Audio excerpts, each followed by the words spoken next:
Combate à fome e apoio à produção de alimentos saudáveis, dois dos principais compromissos de Lula, entraram de vez no orçamento do governo federal há cerca de 2 meses. No dia 20 de junho, o presidente lançou o Plano Safra da Agricultura Familiar 2023-2024, em cerimônia no Palácio do Planalto.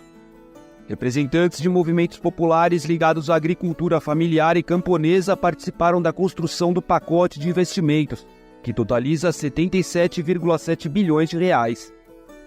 Mesmo assim, mantém-se em alerta, porque ainda há muito por fazer. A gente consegue ver a sinalização de muitas pautas que a gente trouxe para o governo federal. Inclusive, quando a gente olha todo o Plano Safra, eu consigo identificar todos os eixos que foram apresentados pela CONTAG ao governo federal, ao MDA. Então, a gente avalia como muito positivo. O que a gente gostaria é que os valores fossem maiores, os juros um pouco menores, mas a gente compreende que esse momento político também fez com que a gente tivesse esse Plano Safra. A retomada do Plano Safra, e ainda que muito limitado, sendo o maior Plano Safra para a agricultura familiar da história, sinaliza esse compromisso que o governo tem apontado para a junto da agricultura familiar e especialmente entendendo o papel que ela cumpre na produção de alimentos. Claro que a gente tem uma expectativa de que as coisas possam avançar mais substancialmente, inclusive com processos estruturantes, como é, por exemplo, a reforma agrária, como é a retomada de outras políticas públicas estruturantes para o campo, que não estão, infelizmente, ainda contempladas dentro do Plano Safra, mas esse primeiro passo é importante. A maior fatia desse bolo, de 71,6 bi, é destinada ao crédito rural. Com um aumento de 36% em relação ao plano anterior, o Pronaf também reduziu a taxa de juros, de 5% para 4% ao ano para quem produz alimentos da cesta básica brasileira, como arroz, feijão, mandioca e leite. Para os agricultores familiares de baixa renda, o Pronaf-B também ampliou um microcrédito de R$ 6 mil para R$ 10 mil, e para mulheres agricultoras o valor chega a R$ 12 mil. Os valores para famílias que estão na linha da pobreza saltaram de R$ 2,4 mil para R$ 4,6 mil. Embora a meta de acesso a crédito seja ambiciosa e inclua também condições especiais aos mais jovens, teme-se que as taxas não sejam vantajosas o bastante. A taxa de juros, embora seja subsidiada e baixa, comparada à taxa de juros normal, ela não é competitiva ainda. Inclusive, nós defendemos durante todo o processo de elaboração do Plano Safra, infelizmente, não conseguimos êxito nisso, ou seja, para a produção dos principais alimentos básicos para o brasileiro, como feijão, arroz, mandioca, né, fosse juros zero. Quando a gente vai olhar para o detalhamento do Plano Safra, a gente continua com algumas preocupações. Uma delas é a assistência técnica e extensão rural. Então, o valor que foi destinado para assistência técnica é muito pequeno.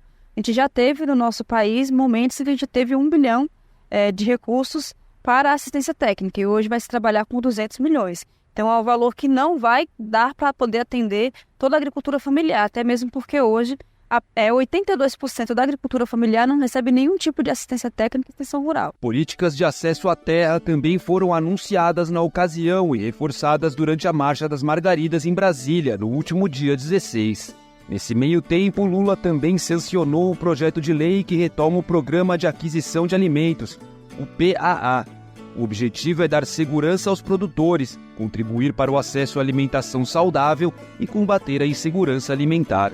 Além de reverter o desmonte das políticas nos últimos 4 anos, há também uma preocupação em oferecer as ferramentas certas aos agricultores familiares. Saiu de forma genérica, né? O Plano Safra, que eu acho que é uma inovação, que é a retomada do Mais Alimentos, né, para a compra de maquinário, porém, estamos debatendo no Ministério, que seria esse maquinário. Estamos debatendo o maquinário adaptado para a realidade da agricultura familiar, né? Porque senão você compra máquina que não vai servir a realidade do camponês. A gente até falar, por que não ter uma máquina para quebrar um pouco o babaçu? Né? Então vamos incentivar nossas universidades a fazer pesquisa sobre isso. Mesmo com um orçamento recorde, a agricultura familiar ainda representa apenas 16,4% do montante anunciado no Plano Safra.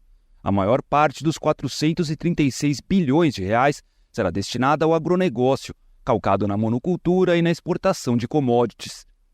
Um desequilíbrio que se soma a outros programas voltados aos grandes produtores e à infraestrutura já existente para escoar itens como a soja e o milho. São vários desafios que, se superados, podem alterar a lógica atual e derrubar barreiras à agricultura familiar nas próximas gerações. E como é que se pensa a sucessão rural? É com acesso à terra, com acesso ao crédito, assistência técnica e extensão rural.